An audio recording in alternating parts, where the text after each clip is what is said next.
Hello everyone, मेरा नाम है आयुष और आज हम लेके आए हैं आपके लिए एक और नया वीडियो जिसमें आज हम ओनरशिप रिव्यू करने जा रहे हैं वॉक्सवैगन पोलो को। एंड हमारे साथ है केतन भाई पहले भी आए हैं चैनल पे, बट आज ये कुछ आपके लिए स्पेशल और यूनिक लेके आए हैं। इन्होंने अपनी कार के लिए कुछ पैकेज वगैरह लिए हैं सर्विस के एंड स्पेयर पार्ट्स, जिसका सबसे ज़्यादा इशू होता है कि यार पार्ट्स बहुत महंगे हैं, वो सब कुछ ये निकाल के लेके आए हैं आज हमारे लिए कि मैं सब कुछ इस वीडियो में बताऊंगा। एंड कार कैसा परफॉर्म कर रही है वो भी सब इस वीडियो में ये बताने वाले हैं। तो स्वागत है भैया टेकोटो पे एक और थैंक बार। यू भैया। बिल्कुल। तो केतन भाई, पहले तो व्यूअर्स को बता देता, पता नहीं पहला वाला वीडियो देखा है नहीं जी देखा जी है, बिल्कुल बिल्कुल। कि कितना टाइम हो गया गाड़ी को। भैया ये गाड़ी मैंने ख़रीदी थी 21 अप्रैल इसी साल 2021 में डिलीवरी ली थी मैंने। 6 महीने हो गए गाड़ी 6 को। महीने 6 महीने कार को हो चुके हैं एंड रनिंग 4.5 अराउंड है। मेरी ऑलमोस्ट 4400 अराउंड 4.5 मान सकते हैं। हाँ 4,500 अराउंड कार चल हो चुकी रही है। है। बीच में लॉकडाउन भी हो गया था तो लॉकडाउन भी हो गया था। जी तो भैया ये तो टर्बो इंजन है, पेट्रोल। जी। पहली बात, हम्म। इसको मीन्स लेने की वजह क्या रही? क्योंकि यहाँ जो सेगमेंट है काफ़ी ज़्यादा वाइड है, जी जी जी। क्योंकि यहाँ पे कॉम्पैक्ट एसयूवीज भी आ जाती हैं। अब काफ़ी सारी हैचबैक्स भी आ रही है, प्रीमियम हैचबैक्स जैसे अल्ट्रॉज, i20 है ना। बलिनो को तो मैं उतना नहीं मानता कि हाँ इसको कम्पीट कर क्वालिटी। पाए है ना तो इसलिए उसको तो नहीं रखता भैया। बट स्टिल काफ़ी सारी कॉम्पैक्ट एसयूवीज भी है जो इस प्राइस रेंज में आपके ईजिली आ जाती है। नहीं एक्चुअली मेरे को जो एक होता है ना कि अंदर से एक एंथुसियास्टिक फील आनी चाहिए गाड़ी को चलाने के लिए। भले ही कहते हैं 10 साल से सेम आ रही है, 10 साल से सेम आ रही है, बट आज तक भी बहुत सारी कंपनीज इस चीज़ में लगी हुई है कि इसके इंजन के साथ कैसे कम्पीट करना है। मीन्स हाँ, मैंने भी अभी, अगर मैं अपना बताऊँ, अभी मैंने रिसेंटली i20 N-Line चलाई है। हम्म। तो मैंने उस वीडियो में भी बोला है, वो वीडियो शायद इससे पहले आ जाए या इसके बाद आए, हम्म। कि जो पंच है वहाँ पर, ठीक है वहाँ है, बट पोलो जैसा नहीं है। पोलो जैसा नहीं है, जबकि वो 120 bhp देती है हाँ और ये 110 bhp देती है। तब भी जो आपको एक टर्बो का पंच मिलता है ना, वो इससे बढ़िया आज भी नहीं ला पाए हम लोग। नहीं, वो मज़ा नहीं आया था वो उसमें मज़ा भी। नहीं मैंने आता। चलाई अभी रिसेंटली की ही बात है। हम्म। तो ये पड़ी कितनी थी ऑन रोड पे? ये भैया मेरे को अप्रैल में मेरे को ऑन रोड पड़ी थी 9,45,000 के अराउंड पड़ी थी 9.5 लाख की। ऑलमोस्ट, जिसमें मैंने कुछ एक्सेसरीज़ भी वो करवाई थी, उसी प्राइस रेंज में एडजस्ट करवाई थी। भैया एक्सेसरीज़ में जैसे मैंने रेयर में स्पॉइलर लगवाया था, और क्या कहते हैं कुछ इंटीरियर्स का था, मड फ्लैप्स थे, और बेसिक उनका जो मैट्स वगैरह होते हैं सारी चीज़ें इंक्लूड मैंने उसी प्राइस में करवा ली थी। कुछ एक्स्ट्रा मुझको पे नहीं करना पड़ा वहाँ पर। लाइक अकेला स्पॉइलर ही शायद 12-12,500 का है, उसका मुझे एक्स्ट्रा पे नहीं करना पड़ा। तो वो सब कुछ आपको एक पैकेज में मिल गया 9.5 लाख में। 9.5 लाख में मुझे सब कुछ मिल गया। तो भैया कभी ऐसा नहीं लगा कि मैं ले लेता कॉम्पैक्ट एसयूवी? टर्बो इंजन नहीं तो वहाँ भी मिल नहीं जाता नहीं, शायद, सोनेट या एक्चुअली फिर मेरा नेक्सॉन। जो टेस्ट है एक सिटी राइडिंग के लिए, जो मज़े आपको हैचबैक देगी, जैसे मेरठ में डे टू डे ट्रैफिक में आप देखो, वो आपको शायद कॉम्पैक्ट एसयूवी ना दे। उतना नहीं दे पाती। उतना नहीं दे पाती। जो आप कर्व्स वगैरह कर सकते हैं, कट कर सकते हैं, वो मज़े उसमें नहीं आएंगे। अपनी सिटी में तो बिल्कुल नहीं अपनी सिटी में तो बिल्कुल नहीं आएंगे। आने एक इसकी रोड प्रेजेंस है, हम्म। वो आपको कैसी फील रहती एक है? बेसिक जो चीज़ है, इसको चलाते हुए कॉन्फिडेंस बहुत आता है। गाड़ी बहुत ज़्यादा स्टेबल है, आपने पहले भी वीडियो में मैंने चला चलाई है, रखी है। आपको पता है हाँ कि हाई बिल्कुल। स्पीड्स पे भी स्टेबिलिटी कितनी ज़्यादा बिल्कुल शानदार है इसकी। मुझे नहीं लगता शायद कोई इस चीज़ में भी कम्पीट करता है आज के टाइम में भी। ना। भले ही काफ़ी साल से अपडेट नहीं हुई है, लेकिन फिर भी स्टिल जो एक चीज़ रहती है ना कि हाँ, पता चलता है इसमें कि रोड पे ग्रिप है, एक हाँ, कॉन्फिडेंस होता है। अगर आप हाई स्पीड्स पे भी, आपको पता है कि अगर सामने कुछ भी आता है तो आप गाड़ी को कंट्रोल कर सकते हो, आपको कंट्रोल में है। बिकॉज ब्रेकिंग बहुत अच्छी है, एबीएस वगैरह बहुत अच्छा काम करता है। किसी भी चीज़ में कोई शिकायत नहीं है अभी तक तो, मतलब।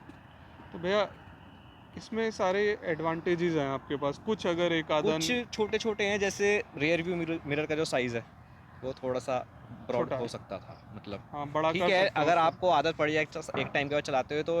अगर जब आप फर्स्ट टाइम देखते हो, क्योंकि मेरे पास दूसरी कार होंडा सिटी है, उसका काफ़ी ब्रॉड है, उससे जब मैं इस पर देखता हूँ तो फ़र्क लगता है, बस ठीक है टाइम के साथ में सब हो जाता है, इतना बहुत अभी बड़ा तो मेजर इन्होंने इशू नहीं है। मॉडल पे भी अपना चेंजेस कुछ करे नहीं है, तो मे भी शायद। मे भी बहुत बेसिक चेंज हुए हैं, जैसे ग्रिल है, अब हनीकॉम ग्रिल आने लगी है। हाँ पहले वो आर लाइन वाली ग्रिल आती थी, हाँ। लाइंस वाली। कुछ कुछ बेसिक चेंजेस है, जैसे आप स्कर्टिंग देख सकते हो, ये पहले नहीं आती थी।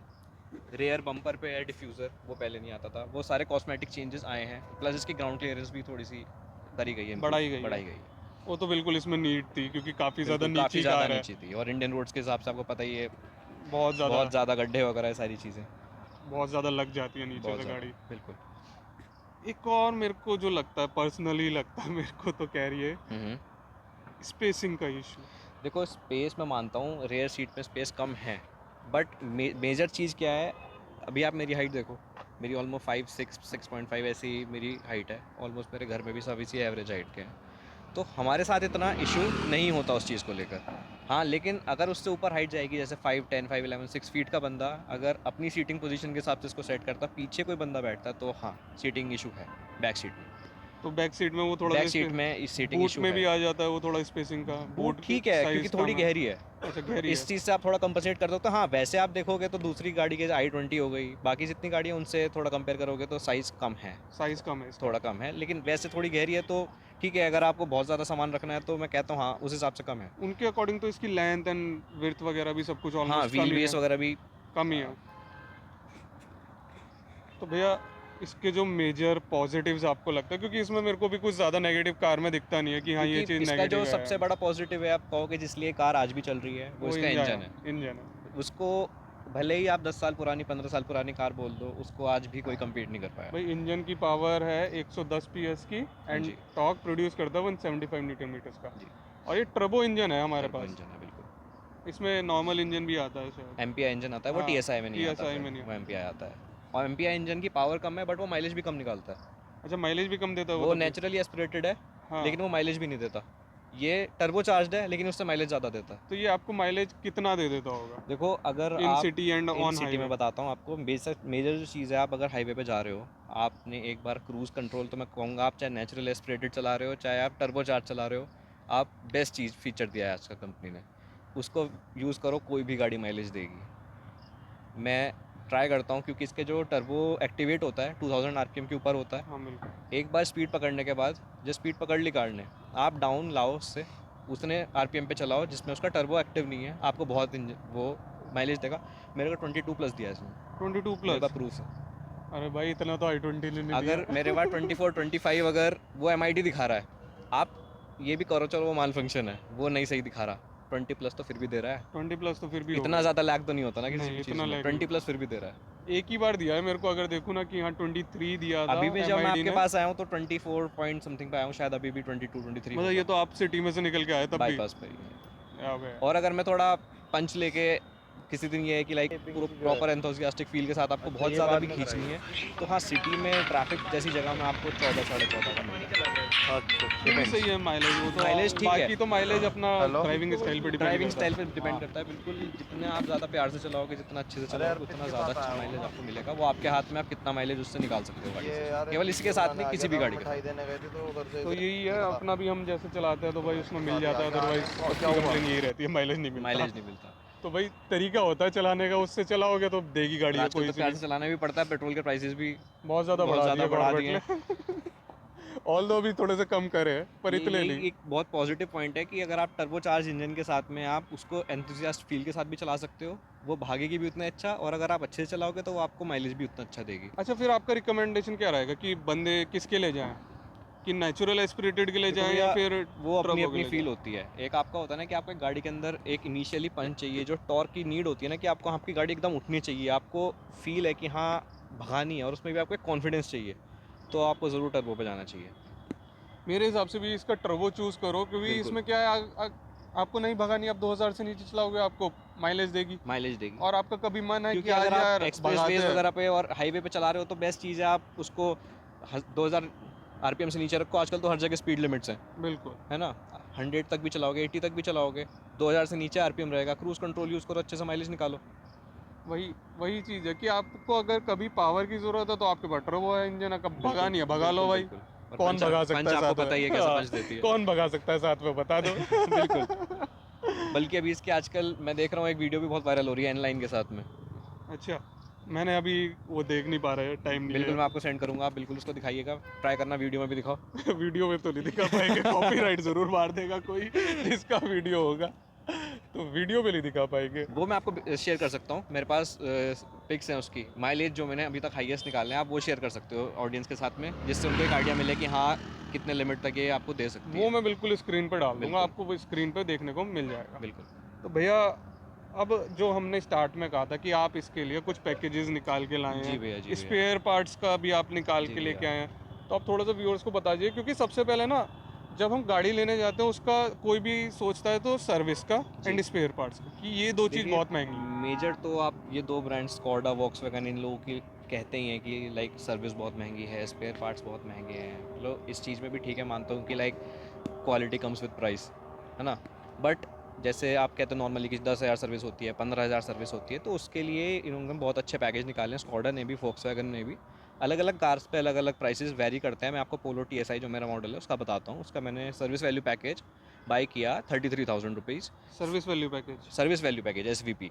अच्छा, इसमें क्या मिलता है आपको? इसमें 33,000 का ही है? 33,000 में मुझे 4+1 यानी कि 5 ईयर्स का टोटल सॉल्यूशन मिलता है सर्विसिंग का। इसमें सब कुछ आपका इंक्लूडेड होता है, ऑयल चेंज, फिल्टर, जो भी आपकी एक मेजर सर्विस होती है, बेसिक सर्विस होती है। अगर इसमें फ़ायदा क्या होता है, अब मैंने एस्टिमेट निकाला ऑलमोस्ट 6,600 6,800 मुझे पड़ रहा है वो पर ईयर। इसकी सर्विस भी साल में एक ही होती है, एक ही होती है, वही 15,000 या का। एक साल, और इससे ज़्यादा गाड़ी चलती भी नहीं है एक साल में, हाँ, क्योंकि बिल्कुल। मेरी रनिंग नहीं है इतनी कि मैं साल में 15,000 से ज़्यादा चलाऊँ। एक साल में एक सर्विस होगी, एक सर्विस हम मान के चलते हैं पर ईयर। मैंने जैसे एस्टिमेट निकाला, आप डिवाइड करेंगे तो ऑलमोस्ट 6,800 के अराउंड आपकी कॉस्ट निकल के आती है पर ईयर। तो इट्स नॉट बैड एक साल में अगर आप इतना पे कर रहे हो। प्लस हर साल आपका जो इंजन ऑयल होता है, ऑयल की प्राइसेस में डिफरेंस आता है, प्राइस ऊपर जाता है, ये सब कुछ होता है, बढ़ता ही है, घटता तो नहीं है यहाँ बढ़ता पर। ही है, घटना तो कभी है ही तो नहीं उसमें है। आपको कोई इशू नहीं आएगा। आपने वन टाइम पे कर दिया है इतना पैसा, आप चाहे वो बढ़े चाहे वो घटे, कोई प्रॉब्लम नहीं है, आप वन टाइम दे चुके हैं। तो मीन्स मैं भी अगर देखें, इसकी सर्विस कॉस्ट हम्म अगर हम विदाउट पैकेज कराएं हम्म तो अराउंड 12-13 तो इसकी चली ही जाती है।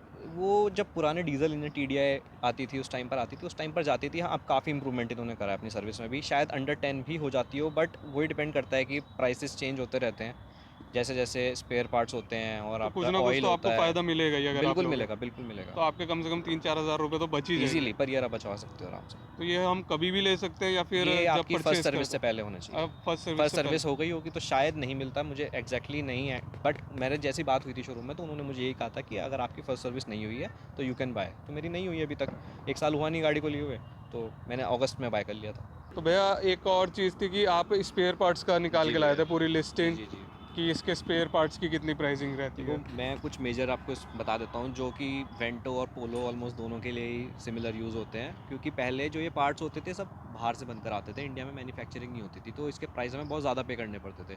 तो किसी किसी पार्ट में हम 90% का भी प्राइस कट हुआ है, 90% तक का भी, 90% मतलब? 90% तक का भी, भाई, किसी किसी पे, हर किसी पे मतलब कुछ नहीं। अगर 10,000 का होगा तो 1,000 का ही हो गया मैं होगा। आपको बता सकता हूँ, जैसे कि आप देखते हो बॉल जॉइंट है, ओके। इसकी पुरानी जो MRP थी वो थी 9,569, ओके। और जो अब प्राइस है वो है 767 रुपीज़ ओनली। 767? यस, ये तो 90% से भी मतलब थोड़ा सा ज़्यादा ही होगा। मैं वही बता रहा हूँ। दूसरी चीज़ आपका इंटरकूलर, जो कि पोलो वेंटो दोनों के लिए है, इसकी जो पहले प्राइस थी वो थी 13,127 रुपये, इसकी प्राइस अब हो गई है 9,835 रुपये। भाई साहब, दूसरा इस हम पे देखते भी हैं, कम से कम 30% के अराउंड इस पे भी घटा है। एक है हमारा फ्लाई व्हील। फ्लाई व्हील जो हमारी ओल्ड MRP थी वो थी 24,963 रुपीज़, और नई MRP है 9,214 रुपीज़। 15,000 रुपये घट गए। वहीं क्लच प्लेट देखते हैं हम, 7,204 रुपीज़ ओल्ड प्राइस था और 2,900 रुपये अब है। इस पे भी 66% घट गया है। और सेम जैसे अभी मैंने आपको उसकी बताई, एक पोलो की जैसे TSI हम यूज़ करते हैं, इसकी भी 7,681, और जो न्यू MRP है 3,526। 50% अराउंड ये भी आ गया। ये मेजर मेजर जो आपके बड़ी चीज़ें हैं, इस पे इतना ज़्यादा कट हुआ है, जो एक मोटा तो मोटा मीन्स आइडिया ये है। तो सिर्फ अब एक मेंटेलिटी रह गई है कि प्राइसिंग बहुत प्राइसिंग देखो, महंगी है, आप मार्केट में अगर आपको आपकी टिकना है, सर्विसिंग महंगी मार्केट है। में अगर आपको टिकना है तो आपको कॉस्ट कटिंग करनी पड़ेगी, वो तो नई नई हमको चीज़ें टाइगुन लानी में भी दिख पड़ेगी। गई। बिल्कुल। तो वो टाइगुन वाला भी लेकिन वीडियो देख सकते हो, इस पड़ा है ऑनलाइन। जी जी बिल्कुल, इस तरीके से कॉस्ट कटिंग करना भी गलत है कि आप चीप पार्ट्स यूज़ करना शुरू कर दो। मतलब फिट फिनिश का काफ़ी ज़्यादा फिट मेरे को। फिनिश का काफ़ी ज़्यादा इशू है। देखो, आप अगर पोलो बट खरीदते हो, इसमें एक वेंटो अलग ही खरीदते हो, स्टैंडर्ड आता बिल्कुल है। पोलो, वेंटो और T-Roc, मैं बोलूँगा जो इनका पुराना चला हुआ आ रहा है ना एक फिट फिनिश के लिए, जिसके लिए जर्मन कार्स जानी जाती है, Volkswagen स्पेशली जानी जाती है, वो अभी भी तीनों कार, इन तीन कार्स में मेंटेन्ड है। मैं बोलूँगा टाइगून इन्होंने कम्पीट करने के लिए उसकी, हाँ, फिट फिनिश में कमी करी है, उसमें मेरे को भी कमी कमी लगी। है। लेकिन हाँ, इस सेगमेंट में जैसे और कार्स हैं, पहले ये था सबसे एक महंगी कार में आती थी, 11 लाख तक भी पहुँच रही है, लेकिन अब हाँ, और i20 भी आ गई है, i20 से ज़्यादा इससे महंगी ज़्यादा हो रही महंगी है। हो गई है। तो चीज़ों में कॉस्ट कटिंग आपको करनी पड़ेगी, तभी आप कंपटीशन के साथ रह सकते हो, नहीं तो फोर्ड को आपने देखा है। बिल्कुल। फोर्ड टाटा कर गया यहाँ से, टाटा बिल्कुल टाटा कर रहा है। बिल्कुल बिल्कुल। सबको कर रहा है वो अब टाटा। जिस तरीके से टाटा मार्केट कैप्चर कर रहा है, और सभी को टाटा कर रहा है खड़ा बिल्कुल होकर। बिल्कुल। और Hyundai काफ़ी अच्छा इंटीरियर और काफ़ी सारी चीज़ें नई नई लेके आ रहा है, नई डिज़ाइन लेकर आ रहा है, इनोवेशन कर रहा है। तो इसी तरह से आपको भी कुछ करना पड़ेगा, तभी तभी आप मार्केट मार्केट में में टिक पाएंगे। टिक पाओगे, क्योंकि कंपटीशन बहुत है। अदरवाइज आप अपनी क्वालिटी बिल्कुल बरकरार रखो, जो आपकी क्वालिटी क्वालिटी है, बरकरार रखो, जैसे क्योंकि कि आपकी Volkswagen गाड़ी ने दो रख ही रखी चीज़ों है। के लिए बिकती है, एक आपकी क्वालिटी, एक आपका इंजन। तीसरा इंटीरियर स्पेस नहीं देखेगा कोई। अगर कोई लेगा इस गाड़ी को तो केवल ये दो चीज़ देख के लेगा। भाई मेरी भी प्रायोरिटी पहले इंजन ही रहता है, बिल्कुल। तो कि इंजन बेटर होना चाहिए, आपको एक इंजन बेटर मिले। हम्म, तो यार ये था पोलो का ओवरऑल ओनरशिप रिव्यू। इसमें हमने बताया आपको कि आपकी सर्विस कॉस्ट आप कैसे कम कर सकते हैं, स्पेयर पार्ट की कॉस्ट कितनी रहती है। तो ये सारी चीज़ें हमको जब लेने जाते हैं कार, तो हम उस टाइम माइंड में रखते हैं। देखो, हम हमेशा एक क्या करते हैं मार्केट में, सबसे पहले गाड़ियाँ देखते हैं कि ये गाड़ी हम ले सकते हैं, हमारा बजट ये है। लेकिन हाँ, हमको गाड़ी अगर रखनी है, उसको आगे हम मेंटेन कैसे करेंगे, वो बहुत बड़ी चीज़ है। गाड़ी का मेंटेनेंस हमेशा महंगा ही हमेशा है, वो प्रायोरिटी पे रहना प्रायोरिटी चाहिए पे रहना मेरे चाहिए, हिसाब क्योंकि से। आप एक बार गाड़ी खरीद लेते हो, उसके बाद फिर आपको उसको मेंटेन भी करना है। ऐसा नहीं है आपने गाड़ी खरीद ली और फिर ख़त्म। तो ये चीज़ें एक ओनर जो आप खरीद रहे हो एज अ कस्टमर, आपके माइंड में होनी चाहिए कि अगर आपकी गाड़ी में आगे कोई प्रॉब्लम आती है, तो वो चीज़ आप अगर चेंज करवाते हो, बहुत सारी चीज़ें, टर्बो चार्ज इंजन का अगर टर्बो ख़राब होता है, क्या वारंटी में चेंज होगा, क्या वारंटी में चेंज नहीं होगा, सारे एस्पेक्ट आपको देखने पड़ेंगे। आप तभी गाड़ी लो, केवल इसके लिए नहीं, किसी भी कार किसी भी बायर के कार के लिए। लिए आपको पहले ये तो बाद के लिए आपको पहले अपना सोचना पड़ेगा। अपना करना पड़ेगा, आपको थोड़ी बिल्कुल रिसर्च की। यार आफ्टर सेल, मतलब एक बार हमने ले बिल्कुल ली, परचेज कर ली, उसके बाद सर्विस वगैरह सब कुछ बढ़नी ही बढ़नी है। एंड बिल्कुल, उसकी क्योंकि रनिंग तो यार, टाइम के साथ में हर चीज़ के प्राइसेस बढ़ रहे हैं, तो वो चीज़ आपको देखनी पड़ेगी, क्या कौन सी आप गाड़ी ले रहे हो और आपका फ्यूचर में कितना वो खर्चा करवाने वाली है। बाकी तो रनिंग तो सभी गाड़ियों की अब बढ़ ही रही गाड़ी है, क्योंकि बिल्कुल, भैया पेट्रोल के जहाँ प्राइस जा रहे हैं जहाँ वहाँ का तो बिल्कुल। क्या ही कहे। तो यार आपको अगर ये रिव्यू अच्छा लगा है तो वीडियो को लाइक एंड शेयर करना ना भूलें। इस वीडियो के लिए इतना ही रखते हैं, चलिए, थैंक यू।